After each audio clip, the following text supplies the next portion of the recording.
Núñez Sánchez, jefe del Servicio de Administración Tributaria.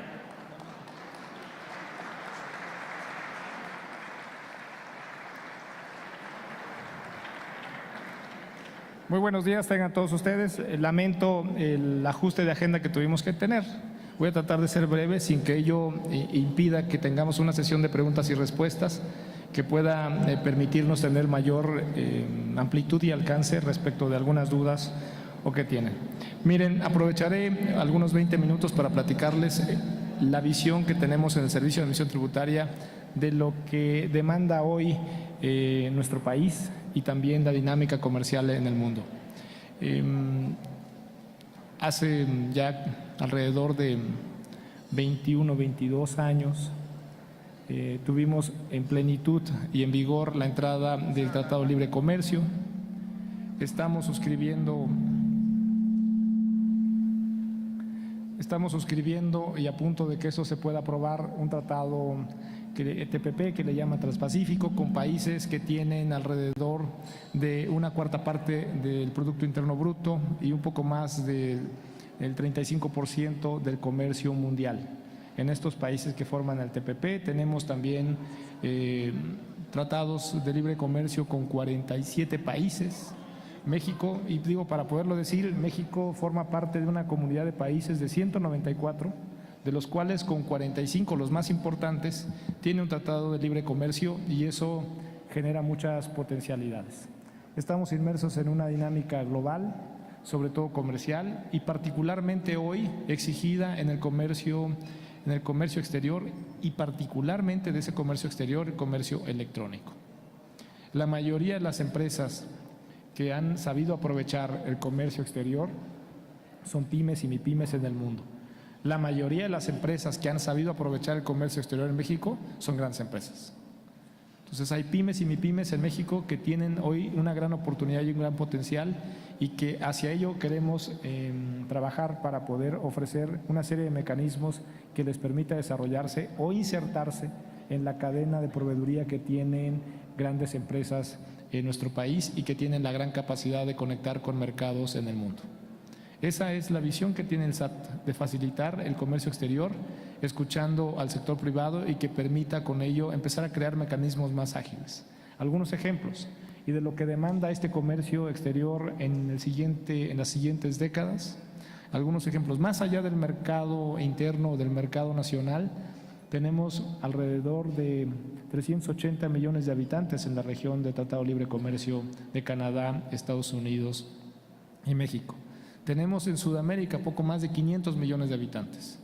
Tenemos alrededor de 800 millones de habitantes allá en Europa y algunos países cercanos de Asia, donde hay mercados potenciales para muchas de las empresas mexicanas que hoy tendrían un gran mercado que atender de productos que tienen calidad, creatividad e ingenio y que tenemos una gran oportunidad de generar empleos, aprovechar el talento y el desarrollo de muchos mexicanos, que no solo las empresas extranjeras vengan a aprovechar ese talento, sino también las empresas mexicanas y puedan encontrar en esos mercados principalmente su punto de venta. Pero en esta región de Norteamérica, una región que está dada, y así ha sido los últimos años, a ser la región más competitiva, donde hay el mayor poder adquisitivo en sus consumidores. Tenemos un gran reto inmediato. Si bien es cierto, vamos a entrar al TPP, tenemos que agotar también el mercado de Norteamérica. Tendremos entonces una mayor competencia de otros países en el TPP y lo último que deberíamos de permitir es que nos ganaran el mercado que ya tenemos nosotros ganado desde hace muchos años, consolidado con Norteamérica. Y no solo es mantener ese mercado que ya tenemos consolidado en Norteamérica, sino acrecentarlo. Sí, hay que decirlo. Norteamérica es la región que tiene mayor poder adquisitivo en el mundo y hoy es la región más dinámica, comercial y en crecimiento del Producto Interno Bruto. Eso hay que decirlo. Y hoy México se convierte, como lo fue hace 30 años, en una región muy, muy atractiva para que lleguen inversiones extranjeras, generen empleo, aprovechen la calidad y el desarrollo y el talento que tienen los mexicanos y generemos y hagamos producción de mercancías, de bienes y de servicios que permitan llevar a México a una mejor condición económica y en su dinámica comercial. Tanto Canadá como Estados Unidos tienen un mercado que día con día están consumiendo y consumiendo más, y a los que debemos atender. Hay una serie de productos, hoy también muy exigente la tecnología, que nos invita a que tengamos que abrir los ojos con mucha visión. En uno de los recintos fiscalizados estratégicos que seguramente entre septiembre y octubre de este año estará ya en marcha, en operación, nos va a permitir pasar un promedio de 45 mil equipos de cómputo electrónicos en la región de Ciudad Juárez hacia Norteamérica. De ese tamaño pueden hacerse iniciativas aquí, ese tamaño. Y además son equipos de cómputo de muy buena y de renombrada y de prestigiada marca. Eso es a través de una empresa, y más adelante tendremos la participación del representante de esa empresa con una gran visión de lo que se puede hacer en México, porque se tiene una región muy atractiva en costo de mano de obra, en talento, en ingenio, en creatividad, y son muy productivos los mexicanos. A veces escuchamos afuera si eso es real o no es real, pues hay que creerla. Fíjense que los extranjeros creen más en el mexicano que el propio mexicano. El extranjero viene y reconoce la calidad que tiene el mexicano de trabajo y que tiene esa dedicación, esa productividad, y el mexicano a veces la demerita. Esa también es una llamada de atención. El recinto fiscalizado estratégico nos va a dar una gran oportunidad. ¿Es posible que alguien venga a México, se instale, traiga sus equipos, su maquinaria, sin pagar impuestos? Sí, sí es posible. Es posible que esa maquinaria produzca y aproveche y contrate personal mexicano y solamente pagando los impuestos de retenciones por salarios y sueldos. Sí, sí es posible.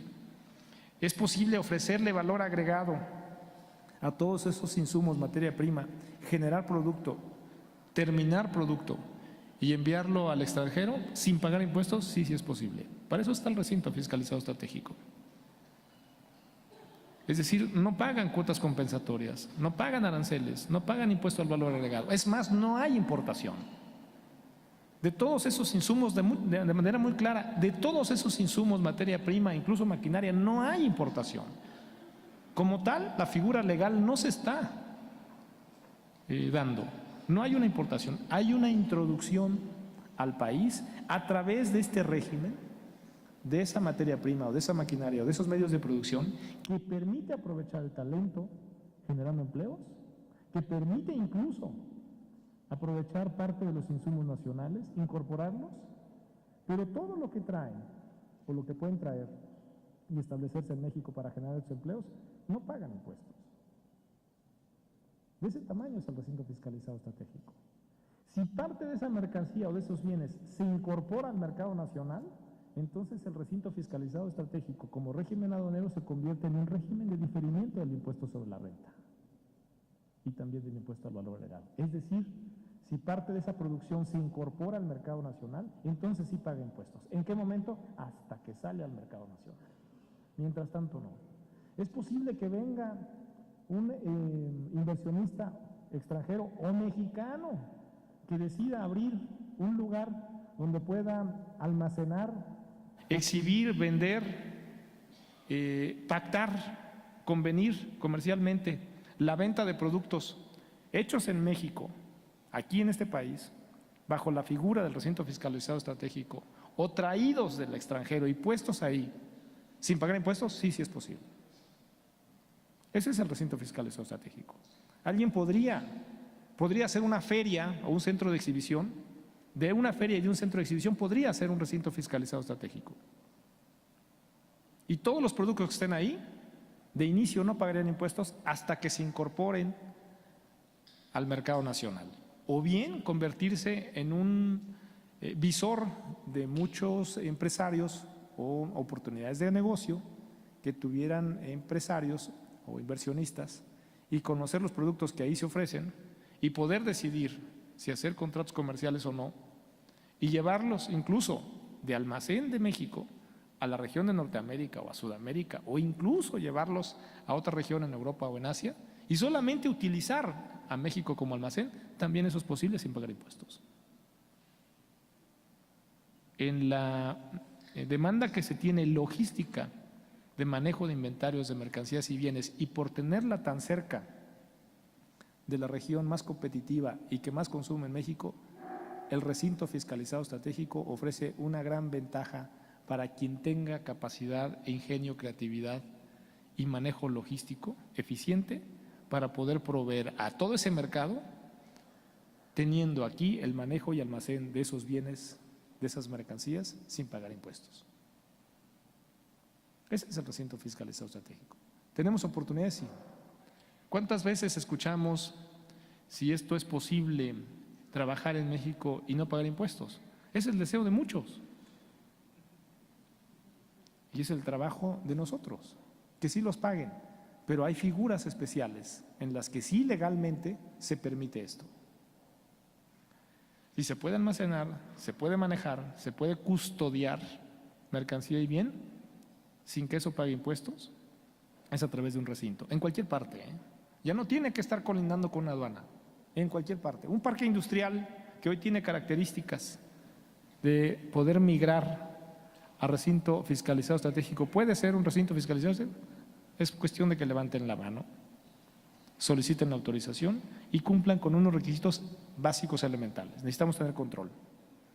Estas figuras funcionan si hay control. Que las mercancías que ahí entren son mercancías que cuando salgan, si salen al mercado nacional, pagan impuestos. Y si salen al extranjero, no hay ningún problema. ¿Es posible que estos recintos fiscalizados estratégicos puedan abrirse en cualquier parte del país?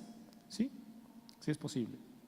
¿Es posible que una empresa maquiladora o manufacturera de exportación como IMEX pueda instalarse ahora en un recinto fiscalizado estratégico? Sí. ¿Puede toda una cadena de proveeduría, o toda su cadena, junto con el productor final o el vendedor final, establecerse en un recinto fiscalizado estratégico, todos ellos adquirir insumos del extranjero o insumos mexicanos, producir y tener las ventajas fiscales que tiene un recinto fiscalizado estratégico? Sí, sí puede. Miren, como reflexión, el régimen de las empresas IMEX va a cambiar. Que se emita un certificado por el gobierno de la República dándoles ese tratamiento especial o ese apoyo o ese programa de apoyo a las IMEX, y que éstas sean células como tales perdidas, sin orden, sin una análisis y visión logística, incluso de cadena de proveeduría, debidamente conectadas en toda la infraestructura de comunicaciones que requiere ese comercio exterior, tienden a no mantenerse con buenos niveles de rentabilidad.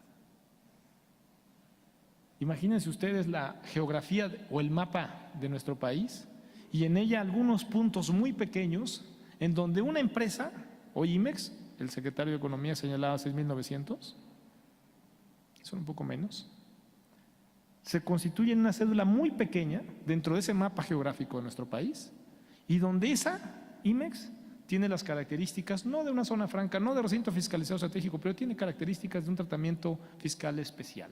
Una empresa nada más. Para temas de control, para temas de rentabilidad, de productividad, de manejo logístico, va a ser muy caro. Muy, muy caro. Tarde o temprano nos va a llegar la factura más alta por tener estas IMEX todas desarticuladas. En un recinto fiscalizado estratégico hay un administrador, es como el del régimen condominal. Las reglas del recinto, algunas dadas por ley, algunas dadas por disposición administrativa y otras dadas internamente por los que conviven en ese recinto. Tiene un administrador y tiene operadores que son los usuarios o que son los inquilinos. Hace rato dijeron que había 12 autorizaciones y que solamente de esas autorizaciones de recinto 3 funcionan. Sí, de esos 3 que funcionan hay 7 operadores que han encontrado ventajas en el recinto fiscalizado estratégico. Hay recintos que tienen 20 hectáreas y hay recintos que tienen 200 hectáreas. Es decir, tienen la capacidad y el espacio para poder instalar toda una cadena de proveeduría. Y lo que no hagamos nosotros los mexicanos, los inversionistas y los empresarios mexicanos, lo van a venir a hacer los extranjeros. La oportunidad que hoy no estamos viendo o no queremos aprovechar de tener una mano de obra en precio, en costo competitiva, otra vez competitiva, la cercanía en la región y todos los impulsos que se han dado para efectos de facilitar el comercio exterior, que ahorita voy a platicar algunos nada más para dejarlos en el aire, están haciendo esta región algo que está llamando la atención más en el extranjero que en México.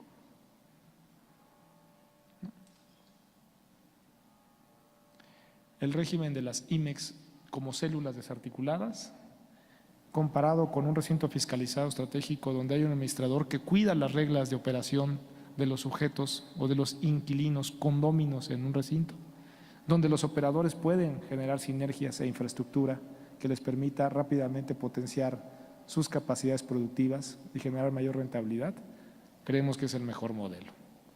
Y creemos que puede darse muy rápidamente una migración de lo que son hoy los parques industriales, donde ya hay empresas que pueden destinar productos a la exportación.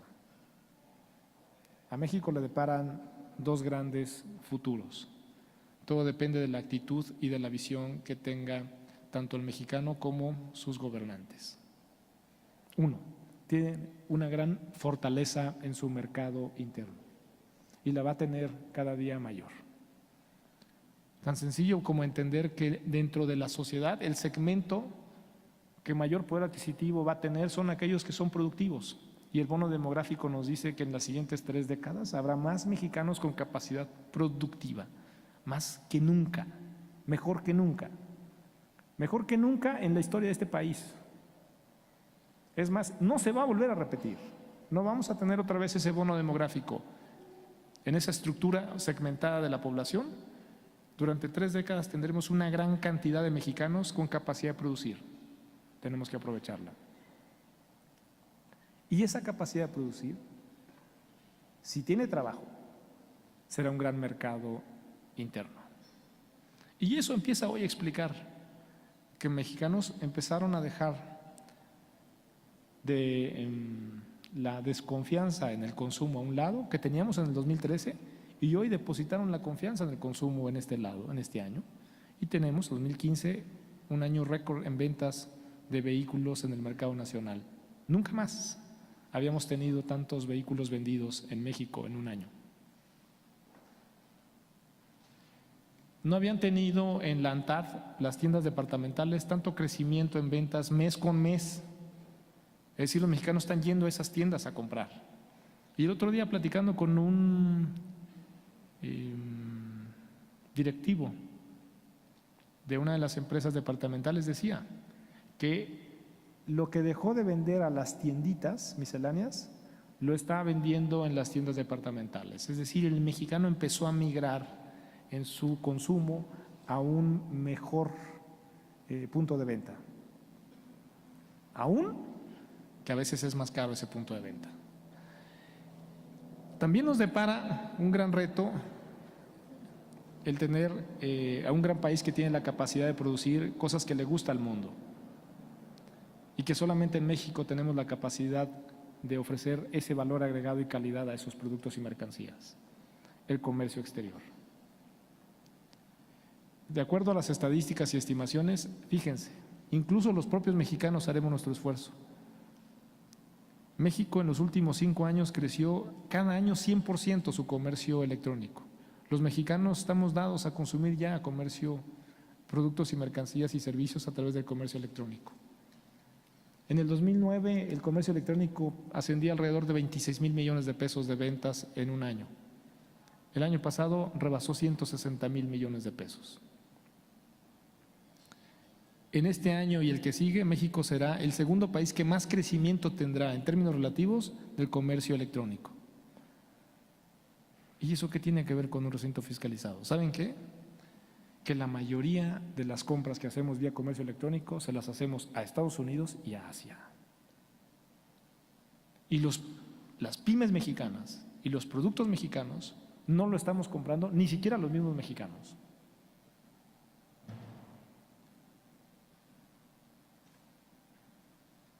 Estamos perdiendo el foco de una gran oportunidad que tiene nuestro país de inundar el mundo de productos de pymes que puedan ser vendidos vía comercio electrónico. Y aquellas células desarticuladas que yo les decía de las IMEX, imagínense ustedes que cada pyme quisiera hacer un portal para vender sus productos y mercancías vía comercio electrónico. Pues, habrá 500,000 portales. Nadie va a visitar 500,000 portales. Tiene que ser uno solo, 2 o 3 portales, como ya los hay. Cuando alguien compra en comercio electrónico se va a un sitio en Amazon o con cualquiera de estos, y ahí están todas las pymes concursando con mejores precios. Hay una gran oportunidad. Necesitamos actitud y visión. ¿Cómo los vamos a acompañar a quien decida estar en el recinto fiscalizado? Si tiene la certificación IVA y EPS, como lo dijo el secretario Videgaray, es más, vamos a hacer el despacho en origen, en el domicilio donde se produzca, para que cuando llegue la aduana, yo no veo a la frontera norte, ni tampoco en la parte del Pacífico, todos los días construyendo más puentes o más puertos o más instalaciones aduaneras, ¿eh? No creo que esa sea la solución. La solución es que ahí pase rápido, con lo que tenemos y quizá ampliando algunas que ya son insuficientes, pero que pasen rápido. Y es un tema de riesgos. Si el riesgo lo controlamos en el origen, puede pasar por un carril que le llaman Fast o Express y se fue. Y lo mismo la llegada, ¿eh? Si son contribuyentes de menor riesgo, con productos que traen nulo riesgo, o mercancías, o insumos, o materia prima, que pasen por un carril Fast o Express y puedan meter en su planta muy rápidamente su mercancía. Pasemos de las aduanas en las que las instalaciones aduaneras se convirtieron en un embudo a hacer puntos simplemente de registro de cruce de un vagón de tren o de un tren, de una caja en un tráiler o tractocamión o de un contenedor en un buque. Y eso es un gran reto para la autoridad, acompañado de lo que nos puedan ofrecer de retroalimentación el sector privado y particularmente los que exportan e importan a este país. Tenemos una gran oportunidad y nosotros queremos aprovecharla. El recinto fiscalizado estratégico, que más adelante en un panel y luego en talleres les va a dar detalles de cómo poderlo hacer, ahora requiere una inversión menor. Ahora requiere un plan rector, pero que no se tenga que agotar los primeros años, sino que lo hagan incluso modular.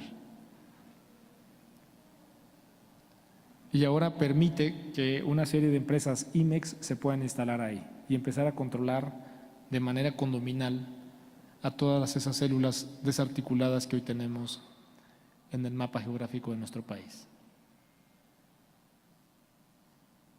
El despacho conjunto ya es una realidad. Tenemos 2 pilotos, ustedes lo saben, en Laredo y otro en Otay. Ha funcionado más el de México que el que abrimos en Estados Unidos. Ha funcionado más el de Tijuana que el de Laredo, aunque son nichos totalmente diferentes, muy especializados, pero ha funcionado más. Y abriremos uno en San Jerónimo, ahí cerquita de Ciudad Juárez, donde al menos de inicio estarán pasando 45,000 computadoras todos los días hacia Estados Unidos. 45,000 diarias. Y como esas podemos hacer muchas cosas. Que quede en la reflexión la invitación a que hacer de los recintos fiscales estratégicos es una herramienta o mecanismo que puede hacer crecer a nuestro país, generar empleos, aprovechar el talento, desarrollar calidad de muchos mexicanos que hoy incluso están levantando la mano para tener un empleo, y reconocer a quienes hoy nos acompaña del sector empresarial muchos entusiastas de esto, donde saben perfectamente que en este sector los sueldos o los salarios son mejor remunerados que en los otros sectores nacionales. Y que incluso el desarrollo de talento en estos sectores ofrece mejores perspectivas de vida para muchos mexicanos. El otro día yo estaba viendo una noticia que me hizo llegar al sector privado de que en Ciudad Juárez hay un déficit de fuerza laboral, faltan empleados. 26,000 empleados les hacen falta, pero que tengan calidad, que tengan preparación, que sean técnicos, no cualquiera. Y ustedes a lo mejor no lo saben, salvo los que vengan de aquella región, pero basta cruzar las calles y las avenidas de Ciudad Juárez para ver espectaculares donde invitan al ciudadano a firmar contrato para que tenga empleo, pagándoles de inicio un bono por firma. Es decir, sin haber trabajado ya lo están remunerando. Esa historia hace 7, 8 años en Ciudad Juárez no existía. Podemos cambiar el país. Los mecanismos ahí están y los podemos calibrar día con día. ¿De quién depende? Sí. Mucho de la apertura que tenga la autoridad, pero sin duda del entusiasmo que pueda insertar e inyectar el sector empresarial. A ellos llamo la atención. Hay una gran capacidad productiva en México que debemos aprovechar. Tenemos afortunadamente un gran mercado que atender, con gran poder adquisitivo, adicional al mercado nacional. Hay quien pensará que no. Hay incluso estudiantes aquí que vienen de la UNAM, de la Escuela Bancaria Comercial, del Valle de México, de la Panamericana y la Intercontinental. A los jóvenes les digo, nada más para que vean cómo ustedes nacieron y crecieron en una época de prosperidad. Y van a decir, no es cierto lo que dice el jefe del SAT. Yo empecé a tener teléfono en mi casa cuando tenía 21 años. La primera televisión a color que tuvimos en mi casa fue a los 20 años, que se compró para ver el Mundial de Italia 90 y era de este tamaño, así de ancha y así también de gruesa. Por supuesto que no era plana. Las condiciones con las que muchos de mis contemporáneos aquí crecimos eran muy diferentes a las que hoy jóvenes ustedes tienen. Cada vez que se nos caía el precio del petróleo, la inflación era de poco más del 160%.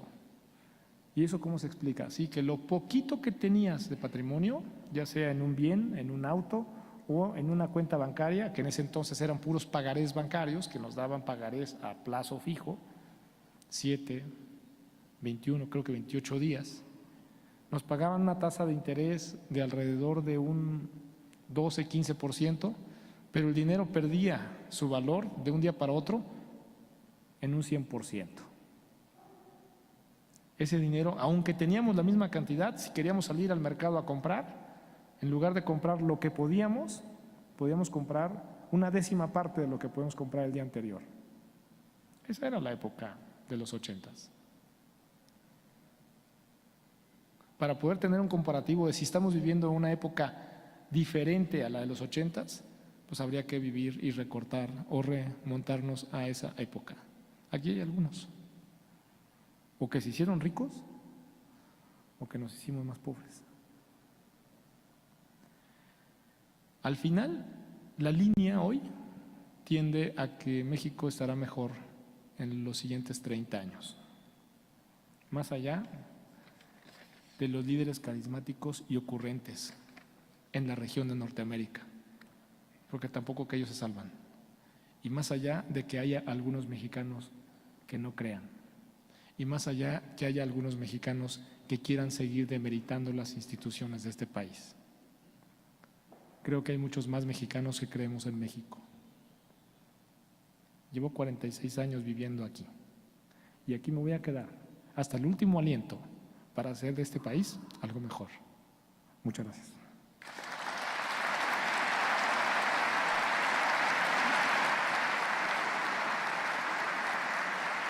Damos paso a la sesión de preguntas y respuestas. Abrimos los micrófonos para ustedes.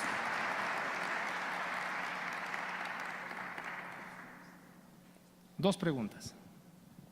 No es cierto, las que ustedes quieran.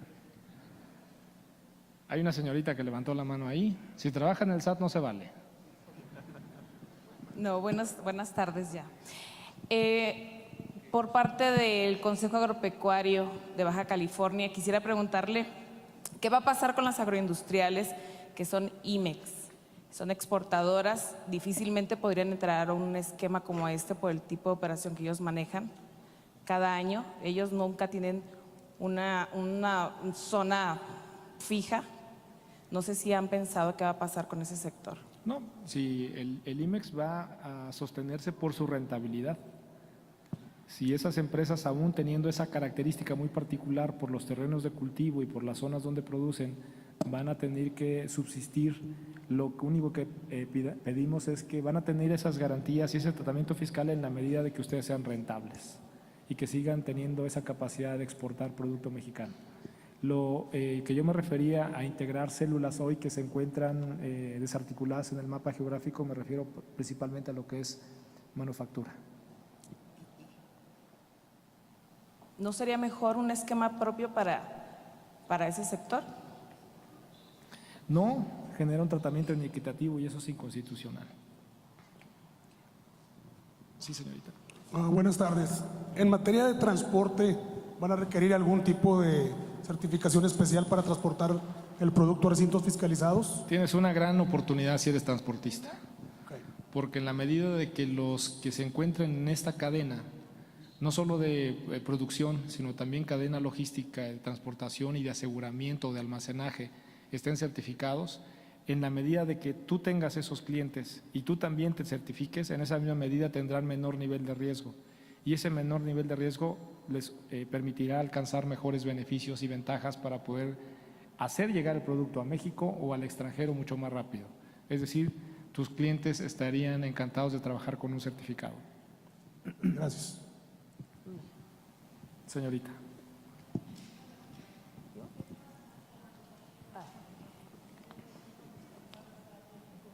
En terrenos, que es un ejido, ¿qué ventajas tengo para regularizar la tierra? ¿Qué ventajas tengo con otras autoridades como la ASEA, por ejemplo? Más allá de lo que nosotros proponemos y promocionamos respecto del recinto fiscalizado estratégico, tú ya tienes una inseguridad de arranque. Es decir, tendrías primero que corregir el régimen de la tierra para que esa tierra pudiera ofrecerte la seguridad jurídica que todos queremos cuando llegamos a una actividad productiva. Instalarte en uno que sea propiedad social de inicio te hace frágil y vulnerable tu negocio.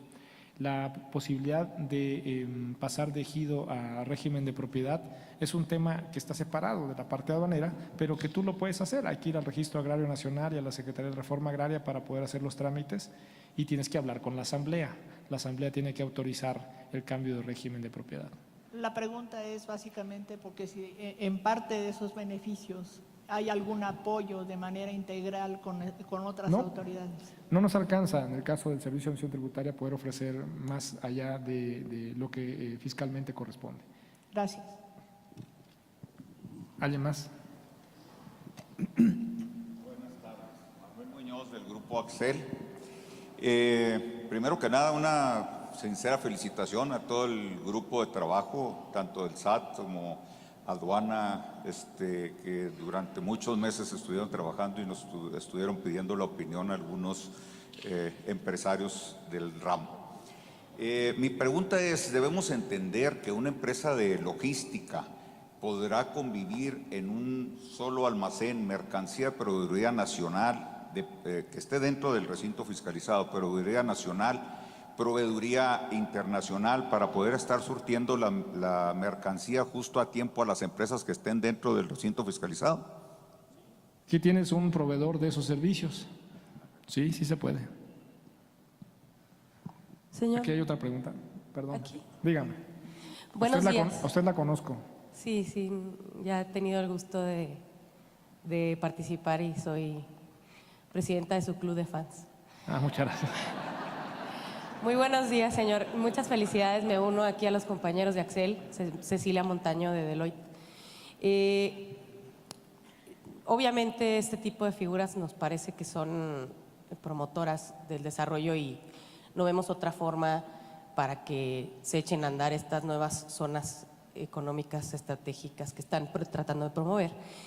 Pero la parte que nos preocupa un poco es cómo va a ser esa migración de una empresa IMEX a una empresa de recinto fiscalizado estratégico, porque hay dos tipos de empresas IMEX. Las empresas IMEX tradicionales, que son aquellas que tienen ciertos beneficios de impuestos sobre la renta, particularmente una protección contra establecimiento permanente y ciertos beneficios fiscales en cuanto a su tasa, con ciertas condiciones y limitaciones para exportar al 100%.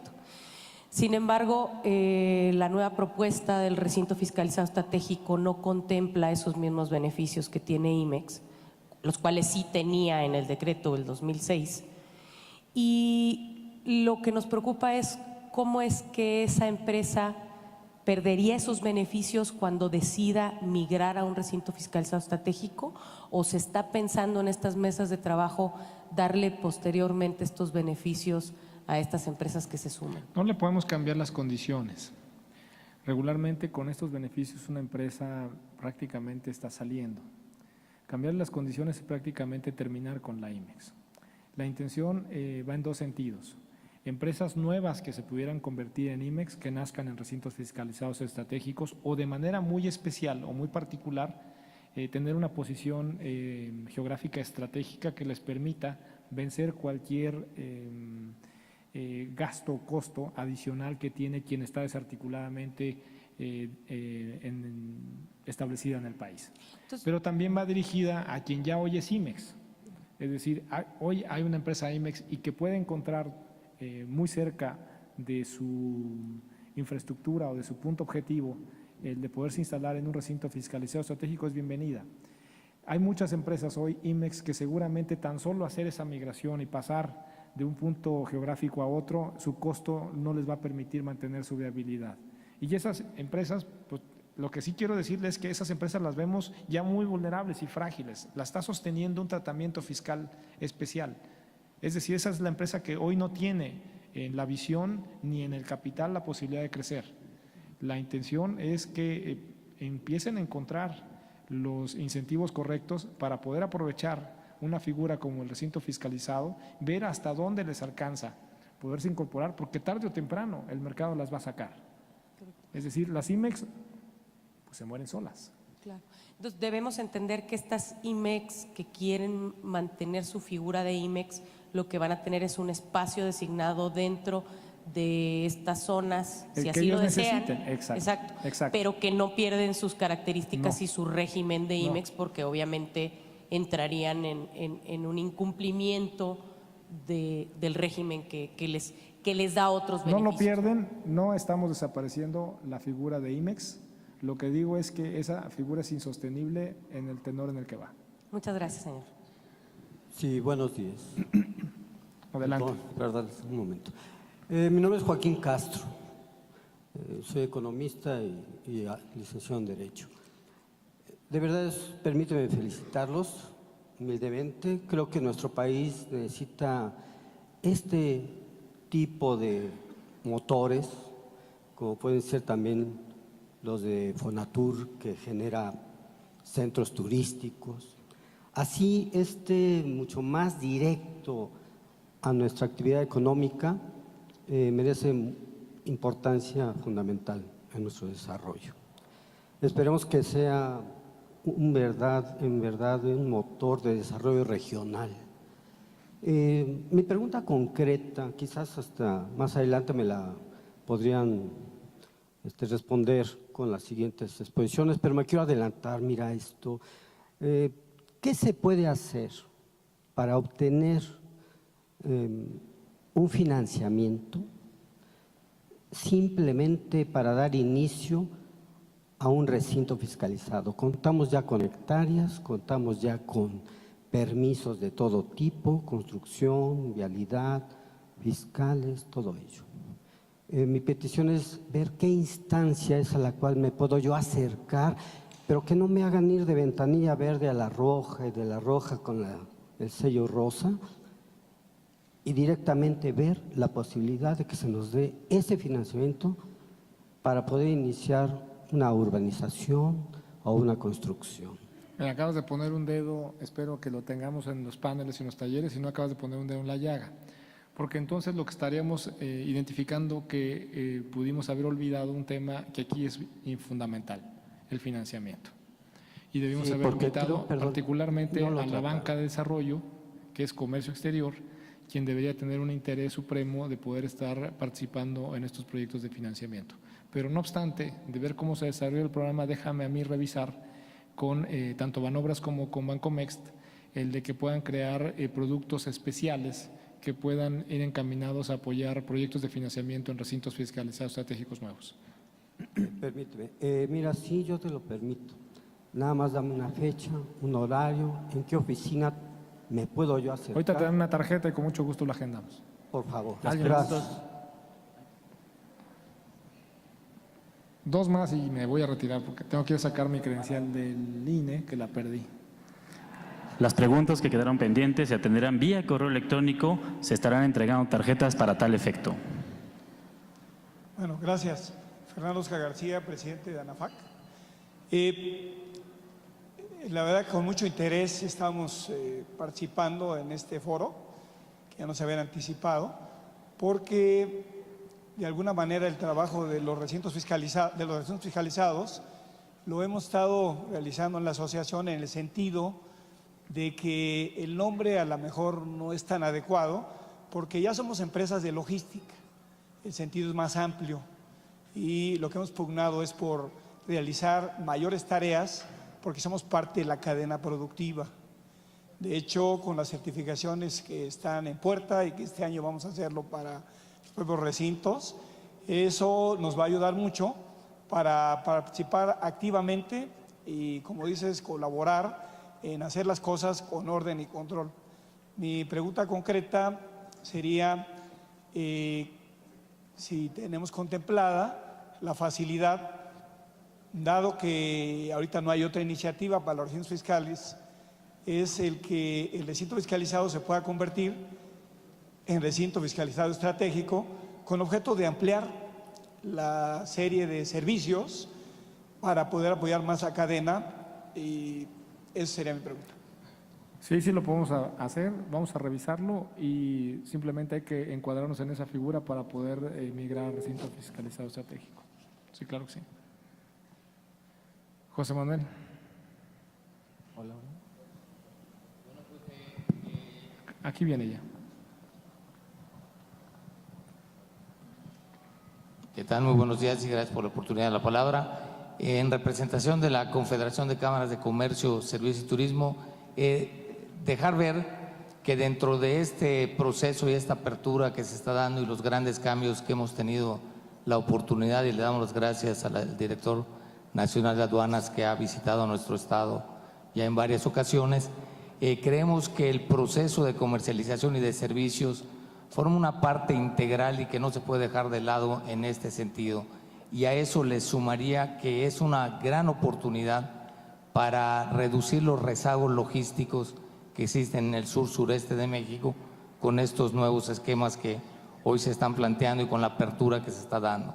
O sea, lo que en conclusión diría que además de fortalecer o de hacer los cambios que actualmente se están planteando, se considere que esta es una oportunidad más para hacer algo por el sur-sureste de nuestro país. Gracias. Así será, José Manuel. ¿Alguna pregunta adicional o ya me puedo retirar? Aparecieron tres, voy a tomar una. La dama, por favor. No me animaba, pero sí. Soy Claudia Vila de la Asociación Mexicana de Parques Industriales. Gracias por la invitación. Nuestro presidente Pablo Chávez. Presidium, aquí hay varios de nuestros socios. Usted menciona, y nos lo ha dicho antes, que los parques pueden y deben migrar hacia RFEs, desde luego, y estamos aquí para esto. Pero nos gustaría que nos compartiera un poco sobre qué beneficios nos puede dar desde el punto de vista inmobiliario, cómo los administradores, digamos, ¿no? Más allá de las facilidades aduaneras, ¿qué ventaja tendría un parque industrial para atraer nuevos clientes que renten sus naves en un esquema de RFE para que nuestros socios lo puedan escuchar? Con mucho gusto, mire, todo depende de la visión que tengamos de un parque industrial.